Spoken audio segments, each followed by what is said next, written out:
Hello, my name's Stuart. I'm the curator of the Cromwell Museum in Huntingdon. It's a great pleasure to be with you again today. I'm currently in the museum doing some condition checks, as we do regularly with some of the objects, even though the museum is currently closed to the public with the COVID-19 lockdown throughout England.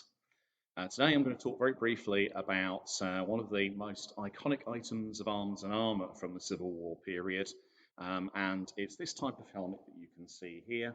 This, of course, is a lobster pot helmet.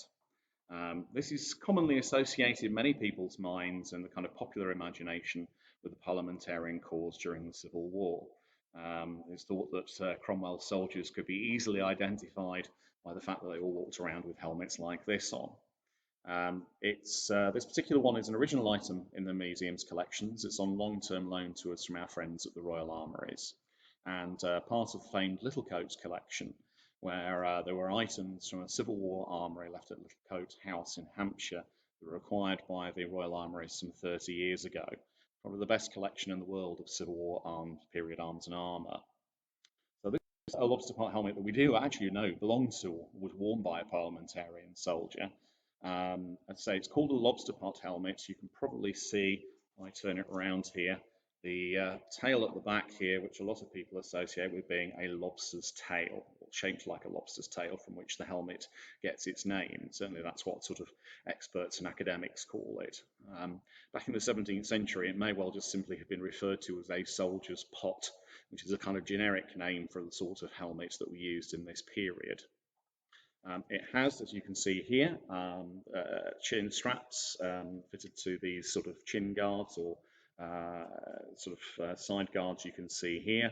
And then the famed three-barred visor on the front of the helmet, which could be lifted up. I'm not going to today because I don't want to sort of damage it in any way at all, but could be lifted up to provide further visibility. But with the three bars on the front here, providing quite good protection against a sword cut. You'll notice that the helmet isn't sort of shiny as we might imagine armour to be.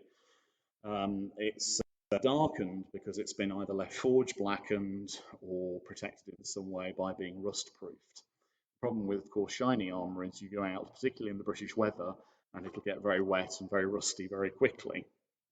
So actually, most armour throughout history was actually rust-proofed in some way or another. The people who had shiny armour were those who were very wealthy and could afford people who was going to go around and clean it all up for them very quickly after it got wet in the rain.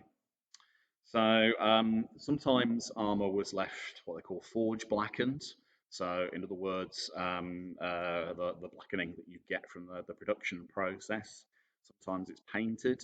Sometimes it's blued, dipped in burning oil, or sometimes it's russeted, which basically is a mixture of bacon, fat, and urine, amongst other things, applied to give it a kind of glossy brown colour. So all of these were used commonly as sort of rust proofings in the 17th century.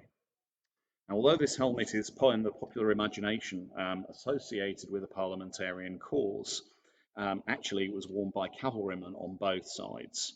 For an infantry soldier, a helmet like this would kind of get in the way. Instead, you tended to have a sort of simpler type of helmet worn by pikemen. And increasingly, infantry during the Civil War dispensed with wearing helmets pretty much altogether.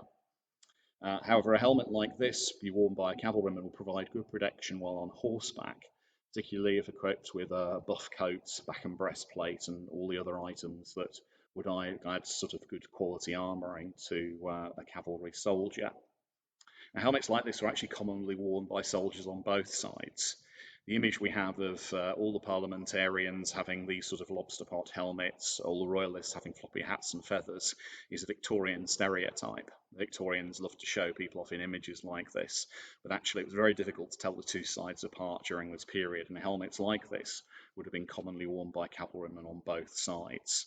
It's only because of the provenance of this particular helmet that we know it was actually worn by a parliamentarian.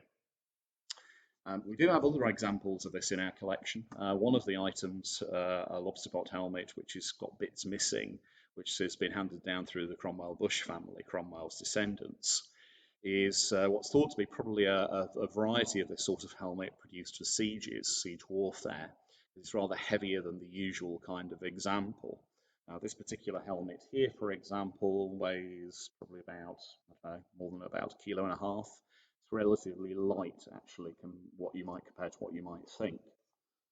wasn't designed to be bulletproof. It was simply designed to turn a sword cut and sort of protect the head from sort of slashes and sort of attacks to the head.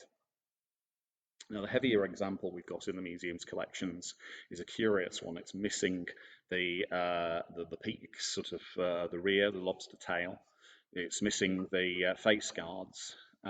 Instead, all it's got is sort of a kind of covering on the outside, which is black velvet. It's assumed, therefore, that it was probably used as a helmet for the honour guard at Cromwell's funeral in 1658. What's unique about this particular helmet is that it's still got some of the original fabric lining. So for any reenactors followers, for example, you might be interested to see what was really on the inside of a Civil War helmet. In this case, it was a linen lining which was stuffed with unspun wool, which of course would have made the helmet much more comfortable to wear. It also would of course help provide some protection against concussion damage if the helmet was hit on the top. So obviously making your head ring rather less like a bell if you got slapped on the top of the helmet. So a little bit about this particular type of helmet. As I say, it's a very iconic piece of Civil War arms and armour, but there's also a kind of mythological association with the parliamentarian cause. This isn't necessarily quite the case. I hope you found that interesting. Hope you enjoyed that. Please remember to like this video and to subscribe to our YouTube channel. Please remember also to follow us on Facebook and Twitter. You'll find details in the contact card at the end. You'll also find details about our website, which has much more information about Cromwell and his life and times, and also examples of some of the items in the museum's collections. You can also donate to us online. We're an independent charity, and also you're able to also now buy items, merchandise relating to the museum through our new online shop. All of this helps support the museum in its work as we are, as I say, an independent charity.